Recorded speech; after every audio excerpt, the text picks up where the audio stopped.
Hi everyone, welcome to my channel. I'm CDZ, and this is the place where every cat lover will click in. Today we're going to talk about a problem that many friends who raise cats will encounter. Why does a cat bite you? Sometimes it bites so suddenly that before you can react, your hand or foot already has a mark left by its little teeth. So, does this mean it doesn't like me anymore? Does it hate me? Don't worry. Today I'm going to talk to you carefully about this. Sometimes it bites so suddenly that before you can react, your hand or foot already has a mark left by its little teeth. So, does this mean it doesn't like me anymore? Does it hate me? Don't worry, today I'm going to talk to you carefully about this. Actually, in the vast majority of cases, when a cat bites you, it's not because it hates you. There's always its own reason behind it. And in many cases, this has to do with their nature and emotions. Let me explain in detail why cats bite people and what we should do. First, let's talk about the most common, play aggression. Cats are born hunters. From a young age, they practice pouncing, biting, and grabbing, especially cats like Max, who have been energetic since childhood. If they don't have cat companions to play with, they will treat the owner's hands and feet as moving little prey. When you walk, your foot in their eyes looks like a small animal running across the floor. Instinctively, they want to chase and bite, especially ankles and calves, because in the cat's eyes, when hunting, attacking the prey's legs first makes it unable to run away. What should we do when we encounter this situation? Never tease the cat directly with your hand, even if you think the bite doesn't hurt. Be sure to use toys like cat wands or feather sticks to let it have an outlet for its hunting instincts. If it bites you, don't scream or pull back suddenly. This will only make it feel even more fun and may bite even harder.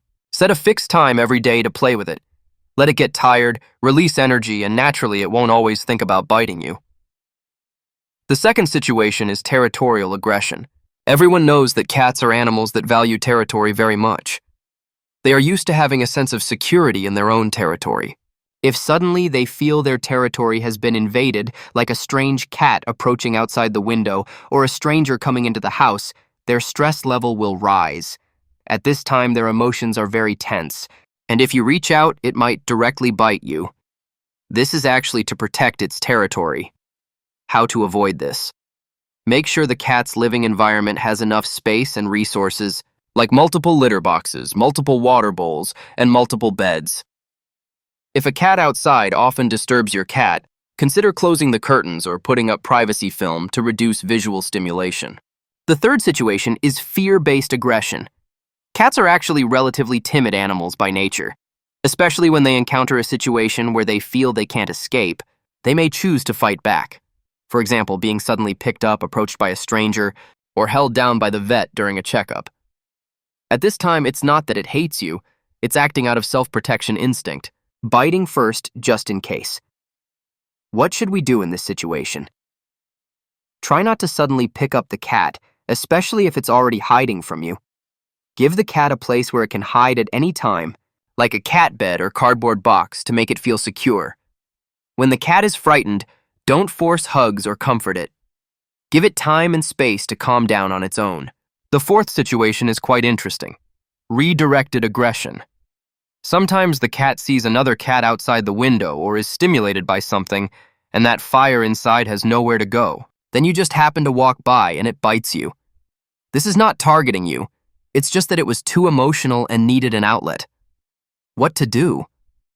If the cat is excitedly watching outside from the windowsill, it's best not to touch it right away. Let it calm down first. You can divert its attention with a cat wand or lure it with a small treat. Reduce stimulation at the source. For example, close the curtains or block the view. The last very common situation is petting-induced aggression. You might be happily petting Max on the sofa, and suddenly he turns around and bites you. This usually happens because you've petted too long. It already feels uncomfortable or annoyed. Some cats have a lower tolerance, and when they've had enough, they use a bite to say, "Enough, don't touch me anymore." And what to do? Usually pay more attention to its body language, like ears flattened back, tail lashing, body tense. These are all signals of "stop petting me." When petting the cat, don't do it for too long. The key is to see if it's happy, not just that you're enjoying petting. Finally, a reminder. I especially want to remind everyone, if your cat didn't used to bite, but recently started biting often, and its mood has become particularly unstable, you must take it to the vet. Sometimes biting is because the cat is uncomfortable, in pain, or sick. Biting is just its way of expressing discomfort. And no matter what the situation is, never hit or scold the cat. The fiercer you are, the more it will fear you or trust you less, and this will actually make its aggression worse. All right, that's all for today's sharing. If you've also been bitten by your own cat master, feel free to share your story in the comments. Tell us why your cat bites and how you dealt with it. Don't forget to like and subscribe. This is the place where every cat lover will come. See you next time.